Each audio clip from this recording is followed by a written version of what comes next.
वातावरण बिघडले, चिंता वाढली। सुरुवातीलाच बातमी येत आहे पावसासंदर्भात। तर शेतकरी मित्रांनो, आज आहे 3 डिसेंबर 2024 मंगळवार। आजच्या दरम्यान राज्यातील बहुतांश भागांमध्ये ढगाळ वातावरण राहील, तर काही भागांमध्ये आज दुपारनंतर आणि रात्री राज्यातील काही भागांमध्ये पावसाला सुरुवात होऊ शकते। तर जाणून घेऊयात सविस्तर माहिती। मित्रांनो, आपण या ठिकाणी पाहू शकता, राज्यातील बहुतांश भागांमध्ये आपल्याला आज मराठवाड्यातील छत्रपती संभाजीनगर, जालना, हिंगोली, परभणी, नांदेड, बीड, लातूर, धाराशिवच्या सर्वत्र परिसरामध्ये मोठे ढगाळ वातावरण निर्माण झालेले पाहायला मिळेल। मात्र जोरदार पावसाची शक्यता मराठवाड्यात कुठेही असणार नाही। 1-2 ठिकाणी हलक्या सरी भाग बदलत रात्री दरम्यान या भागात होऊ शकतात।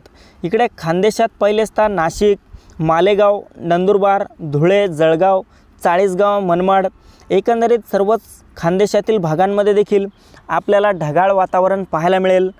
थंडी कमी झालेली पाहायला मिळेल। तापमानात वाढ कुठेही असणार नाही। मात्र मोठ्या पावसाची शक्यता या भागात देखील असणार नाही। मात्र 5 डिसेंबर ते 8 डिसेंबर दरम्यान काही भागांमध्ये जोरदार पाऊस होऊ शकतो, मोठ्या पावसाची शक्यता असणार आहे। तसेच कोकणात देखील मुंबई, ठाणे, पालघर, रत्नागिरी, रायगड, सिंधुदुर्ग, राजापूर, सावंतवाडी, कल्याण, डोंबिवली, वसई विरार आणि त्यासोबतच कोकणातील इतरही भागांमध्ये आपल्याला दुपारनंतर मोठे ढगाळ वातावरण निर्माण झालेले पाहायला मिळेल। मात्र या भागात देखील आजच्या दिवस मोठ्या पावसाची शक्यता असणार नाही। मात्र 6-7 डिसेंबर दरम्यान कोकणातील काही भागांमध्ये हलका ते मध्यम स्वरूपाचा पाऊस होऊ शकतो।